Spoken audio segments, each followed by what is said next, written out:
യുഎയിലെ ഷാർജയിൽ തൂങ്ങി മരിച്ച നിലയിൽ കണ്ടെത്തിയ കൊല്ലം ചവറ തെക്കംഭാഗം സ്വദേശി അതുല്യയുടെ വാർത്ത നമ്മൾ ഇന്നലെയാണ് നൽകിയത്.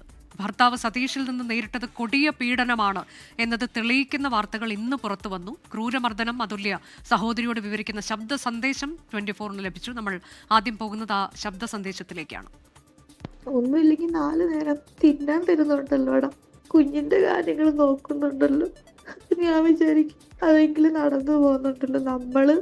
നമ്മുടെ ജീവിതം ത്യാഗം ചെയ്താലും കുഞ്ഞിന്റെ വിദ്യാഭ്യാസം നടക്കുന്നുണ്ട്. പിന്നെ ആർക്കും നമ്മളൊരു ഭാരമാവുന്നില്ലല്ലോ. ഒരൊറ്റ കാര്യത്തിലാണ് ഞാൻ സഹിക്കുന്നത്. ഒരു പെണ്ണും അനുഭവിക്കാത്ത എക്കാടാ ഞാൻ അനുഭവിച്ചിട്ടുള്ളത്. നിനക്ക് പറഞ്ഞാൽ മനസ്സിലാവത്തില്ല. എല്ലാവരുടെയും മുന്നിൽ ചിരിച്ച് ഞാനിവിടെ നിൽക്കുന്നെങ്കിൽ ഉള്ളിൽ അത്രത്തോളം വലിയ വേദനകൾ എനിക്കുണ്ട്. ഞാനൊരു മനുഷ്യനോടും പറഞ്ഞിട്ടില്ല. പക്ഷെ സതീഷ് മദ്യപിച്ച് അതുല്യയെ മർദ്ദിക്കുന്ന ദൃശ്യങ്ങൾ ഇന്ന് പുറത്തു വന്നു. ജോലിക്ക് പോകുമ്പോൾ അതുല്യയെ സതീഷ് പൂട്ടിയിടുമായിരുന്നുവെന്ന് സഹോദരി അഖില 24-നോട് പറഞ്ഞു. ഒരിക്കലും എന്റെ ചേച്ചി അങ്ങനെ ചെയ്യത്തില്ല. കാരണം അവൾ ഇത്രയും നാള് ഇത്രയും ഇങ്ങനെ അനുഭവിച്ചത് ഇത് ചെയ്യാൻ വേണ്ടിയിട്ടല്ല. അവള് പലവട്ടവും പറയുമ്പോ അവളെന്റെ അടുത്ത് പറയും, എടി കുഞ്ഞിനെ ഓർക്കണ്ടേടി.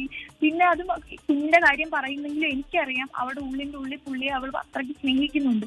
പക്ഷെ അവൾ ഇത് ചെയ്യുമെന്ന് നമുക്ക് ഒരിക്കലും ഞാനത് വിശ്വസിക്കുന്നില്ല. കാരണം എന്ത് കാര്യം എന്നോട് പറയുന്ന ആള് എന്നെ ലാസ്റ്റ് തന്നെ അവൾ വിളിച്ചിട്ടില്ല.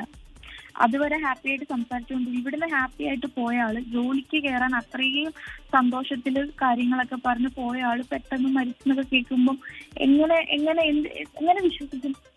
കാരണം ഇത്രയും വർഷം ഇത് സഹിച്ചിട്ട് ഇവളിത് ചെയ്യാനല്ല. എനിക്ക് ഇതിന് മുന്നേ വോയിസ് അയക്കുമ്പോഴൊക്കെ പറയും എനിക്ക് പേടിയാടി, എനിക്ക് ഇങ്ങനെ കുഞ്ഞിന്റെ കാര്യം ഓർത്തും ഒക്കെ അവള് ഒരുപാട് അഡ്ജസ്റ്റ് ചെയ്യുമായിരുന്നു. പക്ഷെ ഇതിന്റെ ആവശ്യമില്ല. ഒരു വട്ടമല്ല പല പ്രാവശ്യം നമ്മൾ വിളിച്ചുകൊണ്ട് വന്ന് പോവരുതെന്ന് പറഞ്ഞിട്ടും ഈ പുള്ളി പിന്നെയും ഇവളെ ഇങ്ങനെ വിളിച്ച് ഇവള് പിന്നെയും പോകും. അതേസമയം ക്രൂരമായ മർദ്ദനത്തിന്റെ വീഡിയോ ദൃശ്യങ്ങളടക്കം പുറത്തു വന്നെങ്കിലും ന്യായീകരിക്കുകയാണ് സതീഷിന്റെ പ്രതികരണത്തിലേക്ക് കൂടി. ഇന്നലെ ഒരു കുഴപ്പമില്ലായിരുന്ന കുഞ്ഞാണ്, ഒരു പ്രശ്നമില്ലായിരുന്നു. ഞാൻ ഫുഡ് കഴിച്ചു. വീക്കെൻഡാണ് ഞാൻ ഇതെടുത്ത് ഞാൻ 2 ഫുഡ് കഴിച്ചു. പിന്നെ അജുമാനും എൻ്റെ സുഹൃത്ത് വിളിച്ചിട്ട് ഒരു പാർട്ടി ഉണ്ട്, ഞങ്ങൾ പോയി. ഞാൻ പോകുമ്പോൾ ഒറ്റ ചാവിയുള്ളൂ. ആ ചാവി അതിൽ അകത്തുനിന്ന് കൂട്ടി ഞാൻ പുറത്തു പോയി. ഞാൻ കുറേ വട്ടം എന്നെ കുഞ്ഞ് വിളിച്ചു. ഞാൻ കട്ട് ചെയ്ത് വിട്ടു. കാര്യം പുറത്ത് പോകുമ്പോൾ ഇങ്ങനെ വിളിയുള്ളതാണ്. അവിടെ ഞാൻ കട്ട് ചെയ്ത് വിട്ടു. അതിനുശേഷം കൊണ്ട് പിന്നെ ഒരു വീഡിയോ ഞാൻ കാണുന്നത് ഇവളിങ്ങനെ എന്നെ പേടിപ്പിക്കാൻ വേണ്ടി ഹാങ് ചെയ്യാൻ വേണ്ടി കാണിക്കുന്ന നമുക്കൊരു വീഡിയോ എനിക്ക് മോട്ടിമിലിനെ വിളിച്ച് കാണിച്ചു. ഞാൻ പെട്ടെന്ന് തന്നെ ഓഫ് ചെയ്തിട്ട് ഞാൻ ഇവിടെ വന്നപ്പോൾ ഞാൻ കാണുന്ന വെച്ചാൽ ഡോറ് ഓപ്പണാണ്. ഇവളിങ്ങനെ ഹാങ് ചെയ്ത് ഫാനിൽ നിൽക്കുന്നത് ഞാൻ കാണുന്നു. കാല് രണ്ടും ചവിട്ടാവുന്ന ഇതിൽ മടങ്ങി നിൽക്കുകയാണ്. എനിക്ക് സംശയം എന്ന് വെച്ച് കഴിഞ്ഞാൽ കുഞ്ഞ് ഒരിക്കലും ആ മണ്ടത്തരം കാണിക്കത്തില്ല. ഞാൻ ഉപദ്രവിച്ചിട്ടുണ്ട്, ഇല്ലെന്ന് ഞാൻ പറയുന്നില്ല. ആ മുറിപ്പാടെന്ന് വെച്ച് കഴിഞ്ഞാൽ ഞാൻ കഴിച്ചിട്ട് നിൽക്കും ചെയ്ത കാര്യമാണ് എന്നും പറഞ്ഞ് എടുത്തിട്ട് എല്ലാ ദിവസവും ഒന്നും അലക്കല്ല. ഇവർ പറയുന്ന കണക്ക് എല്ലാ ദിവസവും വെള്ളം അടിക്കുന്നു, എല്ലാ ദിവസവും ഉപദ്രവിക്കുന്നു, അങ്ങനെയൊന്നും അല്ല. അവള് എന്റേതാണ്, എന്റെ മാത്രമാണ്. അതിന്റെ പേരിലാണ് സംഭവിച്ചിരിക്കുന്നത്. സാഹചര്യങ്ങൾക്കനുസരിച്ച് മാറ്റി പറയുന്നയാളാണ് സതീഷ് എന്നാണ് അതുല്യയുടെ പിതാവ് രാജശേഖരൻ പിള്ളയുടെ മറുപടി. അത് പിന്നെ ഓരോ ന്യായങ്ങൾ ഇങ്ങനെ ഇപ്പോൾ പെട്ടെന്ന് മനസ്സിലായപ്പോൾ പറയുന്ന ഒരു മുടന്ത ന്യായമായിരിക്കും. അതൊരു ഭാഗം മാത്രം പറയുന്നു എന്നുള്ളത് കിട്ടും. അപ്പോൾ ഇവൻ ഇങ്ങനെ പറയുന്നെങ്കിൽ അവന് പറയുന്നത് വിശ്വസിക്കാനൊക്കത്തില്ല. ഇവൻ എപ്പോഴും മാറ്റി പറയുന്നവനാണ്. ഇപ്പോൾ പറയുന്നതായിരിക്കത്തല്ല പിന്നെ പറയുന്നത്. പെട്ടെന്ന് തന്നെ അവൻ മാറുന്നവൻ, അവൻ സാഹചര്യത്തിനനുസരിച്ച് മാറ്റി പറയുന്ന സ്വഭാവം ഉള്ളവനാണ് അവൻ.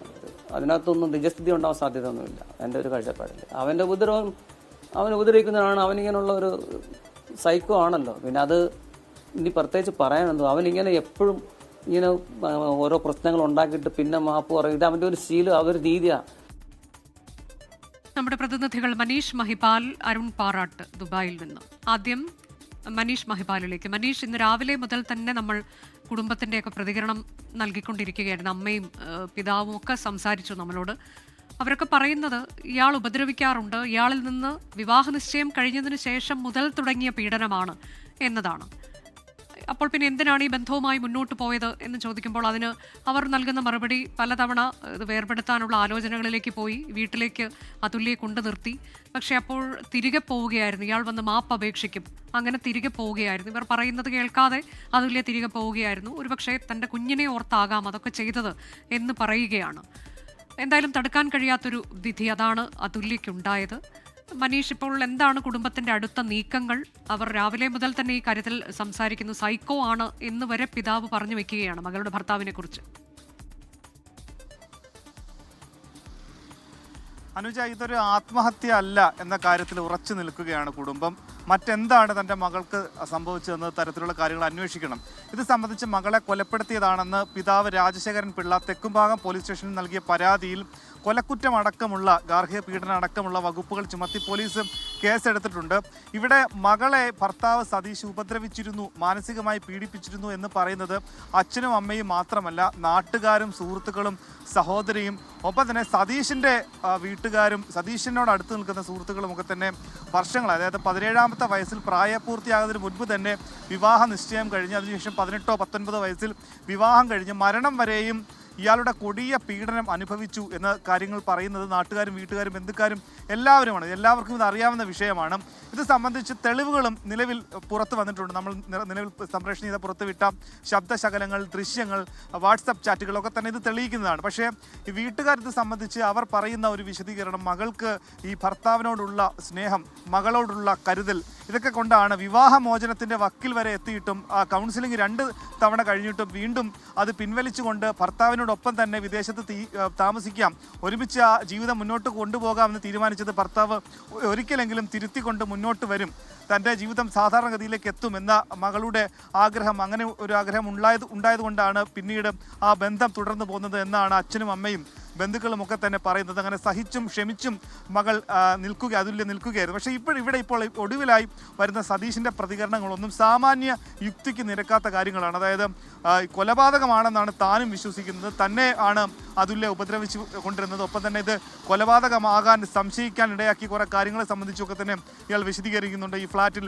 മാസ്ക് കൊണ്ട് ഡോർ തുറന്നു കിടക്കുകയായിരുന്നു, അങ്ങനെ കുറേ വാദഗതികൾ പറയുന്നുണ്ട്. പക്ഷേ ഇത് സംബന്ധിച്ച് അച്ഛൻ രാജശേഖരൻ പിള്ളയുടെ പ്രതികരണം, അതായത് ഈ സതീഷിനെ സംബന്ധിച്ച് അയാൾ ഇതിനു മുൻപും പല കാര്യങ്ങളും സാഹചര്യങ്ങൾക്കനുസരിച്ച് മാറ്റി പറയുന്ന ആളാണ്. അയാളുടെ വാദഗതികളോട് തനിക്ക് വിശ്വാസമില്ല.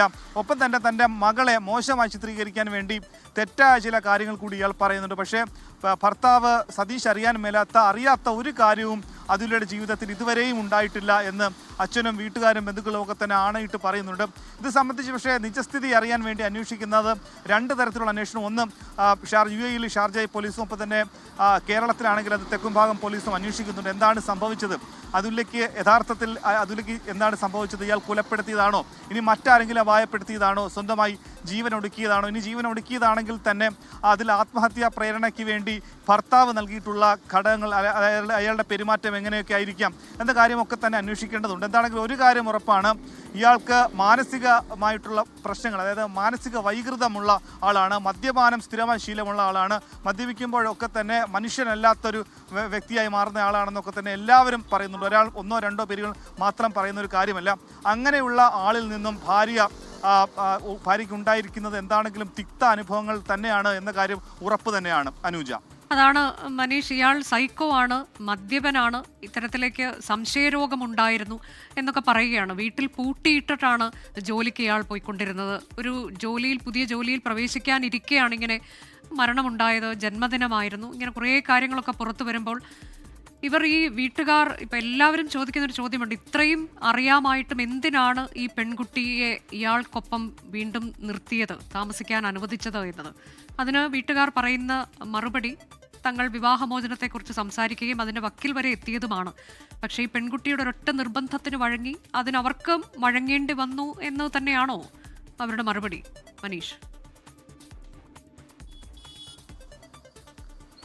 അനുജ, ഇവിടെ കാര്യങ്ങൾ, അതായത് വിവാഹ ജീവിതം അല്ലെങ്കിൽ വൈവാഹ ജീവിതത്തെ സംബന്ധിച്ചുള്ള കാര്യങ്ങളിലൊക്കെ തന്നെ അന്തിമ തീരുമാനം എടുത്തിരുന്നത് അതുല്യ തന്നെയായിരുന്നു. അതുകൊണ്ട് തന്നെ ഒരു പരിധിക്കപ്പുറത്തേക്ക്, അതായത് അച്ഛനും അമ്മയും പറഞ്ഞിരുന്നു അത് ബുദ്ധിമുട്ടാണെങ്കിൽ വീട്ടിൽ വന്ന് നിന്നുകൊള്ളൂ, ഒരു മകൾ മാത്രമേ ഉള്ളൂ, ജീവിച്ചാൽ പോരെ എന്ന കാര്യമൊക്കെ തന്നെ മകളോട് പറഞ്ഞിരുന്നു. പക്ഷേ അപ്പോഴും ഭർത്താവിനെ പൂർണ്ണമായും വിട്ടുപോകാൻ, അതായത് ഭർത്താവ് ഇത്തരത്തിൽ ഉപദ്രവിച്ച ശേഷം അടുത്ത ദിവസം രാവിലെ ഒന്നും അറിയാത്ത പോലെ വന്ന് മാപ്പ് അപേക്ഷിച്ച് കേണപേക്ഷിച്ച് നിൽക്കും.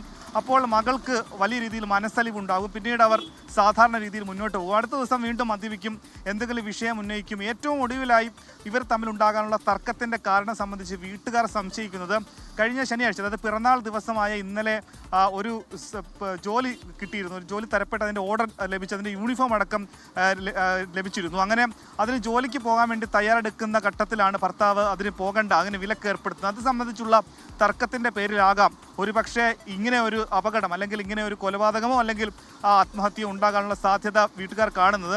നേരത്തെ അനൂജ പറഞ്ഞതുപോലെ തന്നെ ഫ്ളാറ്റിൽ രാവിലെ ജോലിക്ക് പോകുമ്പോൾ ഭർത്താവ് ഭാര്യ അതുല്യയെ പൂട്ടിയിട്ടിട്ട് പോകുന്നു എന്ന കാര്യം പലരും സ്ഥിരീകരിക്കുന്നുണ്ട്.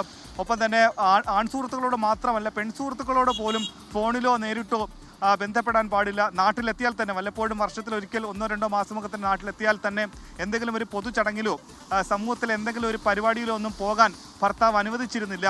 ഇതൊക്കെ തന്നെ ചൂണ്ടിക്കാണിക്കുന്നത് ഇയാളുടെ സ്വഭാവ വൈകൃതമാണ്. ഒപ്പം തന്നെ മദ്യപാനത്തെ സംബന്ധിച്ച് വീട്ടുകാർ പറയുന്നത് മുന്തിയ ഇനം മദ്യം 3000, 4000, 5000 രൂപയുടെ മദ്യമൊക്കെ വാങ്ങി സ്ഥിരമായി മദ്യപിക്കുന്നു. മദ്യപിക്കാത്തൊരു വേള പോലും ഇല്ല. അങ്ങനെ മദ്യപിക്കുന്ന സമയത്തൊക്കെ തന്നെ ഇയാളുടെ സുഹൃത്തുക്കൾ തന്നെ പറയുന്നത് മൃഗതുല്യമായ സ്വഭാവമാണ് ഇയാൾക്കുള്ളതെന്നാണ്. എന്നതാണ് പിതാവ് നേരത്തെ ഇയാളെ വിശേഷിപ്പിച്ചത്.